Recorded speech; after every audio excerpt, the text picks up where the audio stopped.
Bonjour à toutes et à tous, chers supporters, supportrices de QRM. Bienvenue dans cette première émission de Léopard Co, un format qui sera dédié aux supporters de QRM pour découvrir l'écosystème, toute la richesse de nos sections. Un format dans lequel on va accueillir différents invités dans le canapé qui se trouve en face de moi. Et pour démarrer cette nouvelle série, j'ai le plaisir, la chance, le privilège d'accueillir Quentin Savéan, responsable de la section féminine et entraîneur des 18. Quentin, comment vas-tu ? Et très bien, et merci à toi pour l'opportunité en tout cas accordée aujourd'hui. Ça te fait plaisir d'être là en tant que premier invité ? Ouais, ça me fait plaisir, ça me touche. Quentin, on va démarrer par la question signature du podcast, une question qui va devenir légendaire et mythique. Est-ce que tu peux nous raconter ton meilleur souvenir à QRM ? Mon meilleur souvenir à QRM, alors des souvenirs il y en a plein parce que ça fait un paquet d'années que je suis là. Mais si je devais en choisir un, je choisirais le dernier qui est plus symbolique pour la section féminine avec la récente montée en D3 féminine de notre équipe Fagnon, qui vient consacrer un peu le travail fourni durant toutes ces années et qui vient récompenser tout le travail des éducateurs, éducatrices durant les 10 dernières années de travail. Donc un beau souvenir en espérant qu'il soit dans la durée et qu'on puisse s'inscrire dans la durée au championnat national.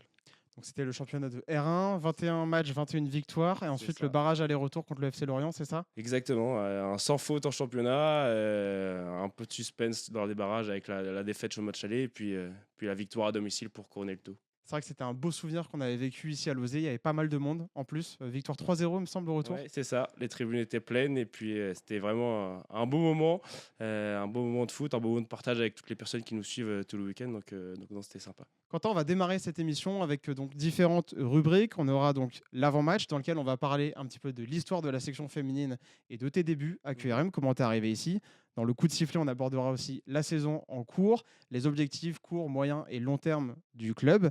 On enchaînera avec une rubrique qui s'appelle C'est la pause, dans laquelle on va élargir un petit peu sur le foot féminin, parler du foot féminin, mais dans sa globalité, pas nécessairement à QRM. Et puis on aura l'occasion d'avoir un temps additionnel, 1 minute 30 pour un maximum de questions, du tac au tac. J'espère que tu es prêt. On y va tout de suite dans l'avant-match. L'avant-match, donc, on est toujours avec Quentin Savéan. Quentin, l'histoire de la section féminine. Est-ce que tu peux nous poser un petit peu les bases de cette section, comment elle est née? Et puis toi, qu'est-ce que tu es capable de nous en raconter? Alors oui, cette section-là, elle commence à vieillir un petit peu puisqu'elle a commencé sous l'époque USQ, il y a de ça une dizaine d'années. Et puis, donc au fur et à mesure, elle a commencé à grandir, à grossir avec une grosse volonté de nos deux présidents de développer le football féminin. Donc ça fait maintenant un peu plus de 10 ans qu'on travaille tous les jours, toutes les saisons pour développer le foot féminin, des plus jeunes jusqu'à l'équipe Fanny. Donc aujourd'hui, la section féminine, concrètement, c'est combien de licenciés, combien d'équipes? Est-ce que tu peux nous développer un petit peu ça? Alors aujourd'hui, c'est 120 licenciés, 120 pratiquantes, réparties en 6 équipes. Une équipe U9, une équipe U11, une équipe U13, une équipe U15, une équipe U18 et puis enfin une équipe senior. Et en quoi l'équipe première, qui donc aujourd'hui évolue en D3, on en a parlé dans l'introduction de cette émission, en quoi l'équipe première est un exemple pour toutes ces jeunes? Est-ce qu'elles ambitionnent aussi de venir justement se frotter à la D3? Raconte-nous un petit peu le rapport entre la section féminine actuelle, toutes les équipes, et puis l'équipe première. Oui, bah, et c'est vraiment, elles sont vraiment exemplaires pour nos jeunes, sachant qu'en plus, il y a pas mal de joueuses qui sont issues de la formation QRM qu'on a eu étant plus jeunes. Donc ça donne aussi des idées aux plus jeunes de vouloir atteindre ce niveau-là, de vouloir atteindre l'équipe première et puis de vouloir se frotter un petit peu à ce qui se fait de mieux à l'échelon national et puis pourquoi pas plus dans les années à venir.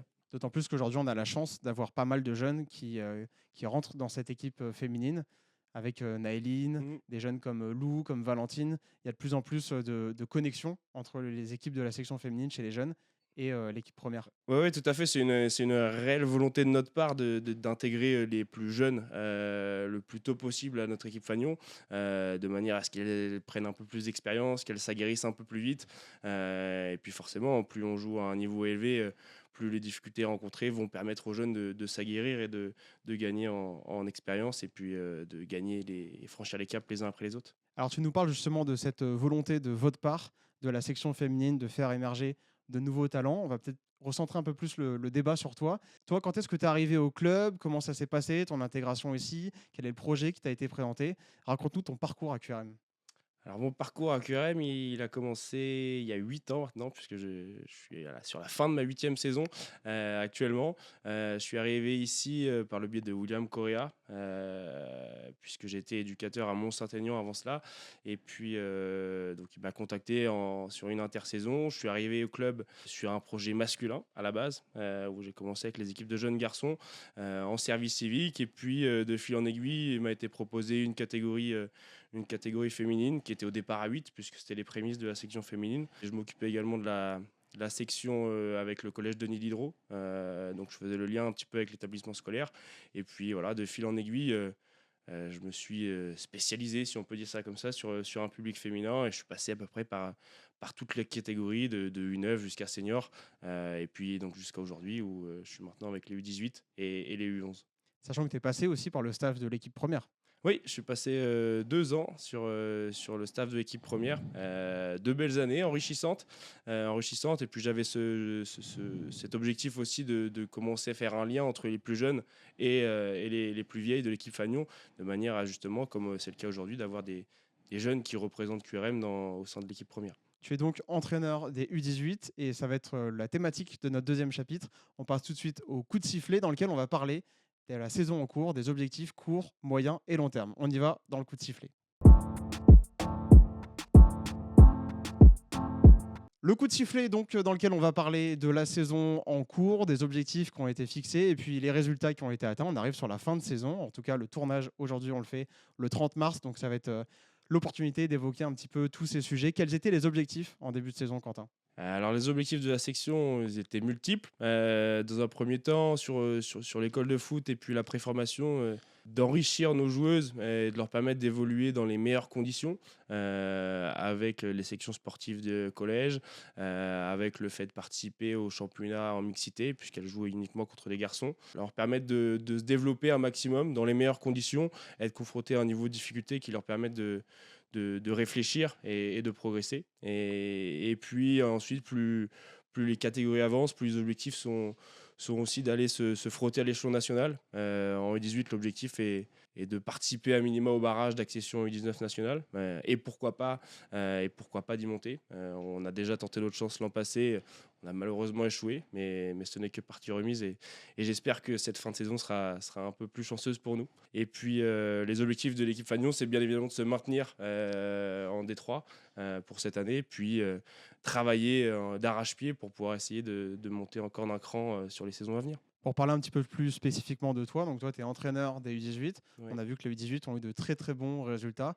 Est-ce que tu peux nous raconter brièvement cette saison, l'ambiance dans le groupe, les résultats que vous avez obtenus, la façon de laquelle vous avez travaillé, envisagé tout ce projet U18? Ouais, bah, c'est vrai que les résultats sont très bons. On est dans un championnat où le niveau est assez hétérogène. Et donc, on a des rencontres qui nous sont plutôt favorables en termes de résultats. Les contenus sont irréguliers, mais ils sont bons. Les résultats sont bons à la fin. On a quand même perdu un match de championnat, et ce qui nous pousse à la deuxième place. Donc, on n'aura pas le droit à l'erreur sur la fin de la saison. Mais avec le groupe de qualité que l'on a, l'état d'esprit qui règne au sein de ce groupe, j'imagine qu'on arrivera à nos objectifs. On va maintenant aborder la seconde partie de cette rubrique, qui est la vision court, moyen et long terme de la section féminine. Toi, en tant que responsable de la section féminine, tu nous as présenté le projet qui t'a été évoqué quand tu es arrivé au club. Et maintenant, aujourd'hui, quels sont les projets de la section féminine? Tout d'abord, peut-être pour cet été, pour la saison prochaine et pour les saisons à venir. Ouais, le projet, il se veut grandissant. Comme je le disais tout à l'heure, on a des présidents qui sont derrière nous, qui poussent le projet féminin du mieux qu'ils peuvent, qui nous accompagnent dans les meilleures conditions. Et pour ça, on les remercie. On travaille aussi avec le lycée Val-de-Seine, qui nous permet aussi, sur la catégorie 18 notamment, de travailler dans les meilleures conditions. Et donc, les objectifs sur le moyen long terme, c'est d'essayer de monter au niveau national sur l'équipe U18, au championnat donc U19, et puis de pérenniser, voire de monter encore d'un échelon avec l'équipe senior. L'objectif, c'est voilà, d'être en capacité de former des joueuses, ce qu'on arrive à faire, puisqu'on a quand même pas mal de joueuses qui sortent de notre centre de formation, même si il n'a pas encore, il n'a que de nom, parce qu'on n'a pas le nom et l'institut. Mais voilà, l'idée, c'est d'avoir des joueuses formées de notre part, qui restent chez nous et puis qui jouent par la suite dans notre équipe Fagnon au plus haut niveau. Et plus spécifiquement sur l'école de foot, on a une importance qui est donnée justement à l'école de foot dans la section féminine. Tu nous as parlé de 120 licenciés, il me semble, tout à l'heure. Ouais, c'est ça. Comment on développe une école de foot aujourd'hui quand on est dans le foot féminin? Comment on développe une école de foot? Et ben c'est beaucoup de travail, parce qu'il y a quand même encore pas mal de barrières, je pense pour, des petites filles à venir pratiquer du foot, surtout dans les périodes hivernales où il fait pas forcément beau. On est quand même sur un sport, qui se pratique dehors, donc c'est pas mal, c'est plutôt compliqué. C'est un sport qui, a été beaucoup, masculin, dans les dernières décennies, donc voilà, c'est beaucoup de travail, c'est aller rechercher les petites dans les écoles, les faire pratiquer en toute sécurité, dans les meilleures conditions, et puis essayer de leur donner ce goût-là de la pratique et ce goût de l'effort, dans un sport collectif, attrayant. Alors ta réponse est parfaite pour la prochaine rubrique qui sera donc c'est la pause, dans laquelle on va élargir un petit peu sur le foot féminin. Faire du foot aujourd'hui en 2025 quand on est une femme, qu'est-ce que ça représente? À quel point c'est compliqué ou au contraire est-ce que c'est facilité ces dernières années? On y va tout de suite dans C'est la pause. C'est la pause donc avec Quentin Savéan. Quentin, on va donc élargir un petit peu sur le football féminin. On l'a évoqué dans la rubrique précédente. Quand on est une fille aujourd'hui passionnée de foot, on a envie de pratiquer cette activité. Elle est encore assez masculinisée. Mais comment on fait aujourd'hui quand on est une fille pour pouvoir accéder à cette activité sans forcément être chargé de tous les stéréotypes, des idées reçues et justement s'épanouir dans une discipline comme le foot? La pratique s'ouvre, mais elle s'ouvre énormément parce que c'est une volonté de la FFF, c'est une volonté des ligues, de pouvoir ouvrir la pratique, aux filles, aux femmes. Il y a beaucoup de sections féminines qui s'ouvrent, et c'est même des critères importants pour les labels, notamment pour les clubs, d'avoir aujourd'hui des sections féminines. Donc ça permet aux jeunes filles de pouvoir pratiquer, pas essentiellement avec des garçons, mais plutôt entre filles, ce qui permet déjà de faciliter un peu l'accès à la pratique. Et aujourd'hui, c'est facile, si une fille, souhaite pratiquer, de pouvoir s'inscrire presque dans n'importe quel club, puisque, la grosse majorité des clubs, si on prend pour l'agglomération rouennaise, sont en capacité d'accueillir et de faire évoluer des filles entre filles, et leur proposer, de la pratique chaque semaine, chaque week-end, sur des plateaux féminins. Quand on fait du foot féminin, ou en tout cas quand on fait partie des équipes encadrantes de section, est-ce que ça fait plaisir? À quel point on est honoré de voir que la Ligue, par exemple, a lancé la Ligue de football professionnel féminin, professionnalise le mieux possible toutes ces équipes-là? Comment on vit tout ça? Bah, ça fait plaisir parce que ça fait, alors pour ma part, pas mal de temps que je suis dans le football féminin, et ça fait plaisir de voir que on n'est pas les seuls à œuvrer pour ce public-là, et que la pratique est vraiment en train de se démocratiser. Alors, il y a encore des années de travail pour atteindre le niveau du football masculin, mais on est sur la bonne voie, et ça permet de récompenser un petit peu toutes les jeunes, et toutes les femmes qui pratiquent le football, et de pouvoir permettre aux jeunes de vivre leurs rêves un peu plus tard, peut-être, comme les garçons actuellement. Alors tu me parles des garçons, tu me parles du fait qu'il y a une vraie distance pour le moment entre les filles et les garçons, mais est-ce que l'objectif est d'atteindre les garçons ou peut-être que le football féminin a une manière à lui de s'exprimer, de se développer? Quel est le rapport entre foot féminin et masculin? Est-ce que l'objectif est vraiment de tendre vers ce que font les garçons ou au contraire peut-être voilà, d'avoir une singularité dans le foot féminin? Alors, je sais pas si j'aurai la bonne réponse, et je sais même pas si la réponse est déjà faite, est déjà actualité, mais Ton avis en tout cas. ouais, mon avis à moi, aujourd'hui, je pense pas que le football féminin arrivera à rattraper le football masculin. Il y a beaucoup trop d'années d'écart. Je pense qu'il y a quand même beaucoup d'axes de travail et d'amélioration à porter sur le football féminin, que ce soit sur le visionnage des matchs, la facilité d'accès aux matchs, de D1 Arkema par exemple, ou de Ligue des Champions, qui vont permettre justement déjà aux petites de faciliter l'accès à la pratique, et qui vont permettre aussi, forcément d'avoir, des rentrées d'argent pour les clubs, pour les ligues, qui vont permettre, de récompenser aussi le travail de toutes ces femmes-là, parce que finalement le travail est quasiment le même que pour un garçon. Elles s'entraînent, à la même vitesse, il y a la même rigueur, parfois même peut-être plus. Mais voilà, on est sur des objectifs qui sont les mêmes, avec des conditions qui sont parfois pas forcément identiques. Alors je sais pas si l'objectif est de tendre à faire la même chose que les garçons, mais toujours est-il que pour pouvoir, heu, pour pouvoir y tendre en tout cas, il faudra un peu plus de visibilité de la part du football féminin. Et quand on parle d'ailleurs aux jeunes filles qui font du foot aujourd'hui, on leur demande parfois leur idole, ce vers quoi elles veulent tendre. Et généralement, la première réponse qui leur vient à l'esprit, c'est un garçon. Tu parlais du visionnage de la D1 Arkema tout à l'heure. C'est peut-être aussi ça l'objectif, que les petites filles puissent s'identifier à des joueuses modèles. Ah bien sûr, ouais, aujourd'hui, toutes les jeunes filles me parlent de Kylian Mbappé ou ce genre de personnages, de footballeurs qui sont sur toutes les publicités qu'on voit souvent à la télé, que ce soit dans leur club ou avec l'équipe de France, etc. Je pense qu'aujourd'hui, plus le football féminin sera visible par les téléspectateurs, par tout le monde, plus les jeunes pourront s'identifier à des joueuses. Et aujourd'hui, je ne suis pas sûr que beaucoup en connaissent leur nom. Merci Quentin d'avoir évoqué un petit peu tous ces sujets. Il nous reste une dernière rubrique, ça va être le temps additionnel, un temps additionnel dans lequel on va poser le maximum de questions en 1 minute 30. Quentin, j'espère que tu es prêt. On lance tout de suite le temps additionnel. Dernière rubrique donc de cette émission, le temps additionnel, 1 minute 30 pour un maximum de questions. Quentin, est-ce que tu es prêt? Je suis prêt. Quentin, as-tu rêvé de devenir footballeur? Oui. Quel est ton film préféré? Bonne question. Peux-tu nous dire la plus grande sportive de tous les temps? Viviane Assey, évidemment. Quel est le meilleur plat à manger avant un match? Des pâtes. Ton pire cauchemar? J'en ai pas. Quel est le moment de ta vie que tu voudrais revivre? Bonne question. Y a-t-il un stade où tu rêves d'aller? Anfield. Si tu pouvais être 24 heures dans la peau de quelqu'un, de qui ça serait? Kylian Mbappé. Quentin, pourquoi le foot féminin? Parce que c'était un public différent de celui des garçons. C'est attrayant, c'est une expérience de vie.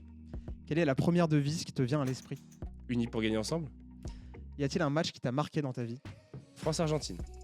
Quelle est la qualité essentielle d'une footballeuse? Les qualités techniques sont très importantes. Quel est ton rituel de coach avant un match? Je prépare ma causerie. Alors, c'est souvent la veille. Je bois un petit café avant de sortir et discuter avec le staff. Si tu pouvais manger avec une célébrité, qui ça serait? Teddy Riner. Quelle est la plus grande équipe de tous les temps? L'équipe de France.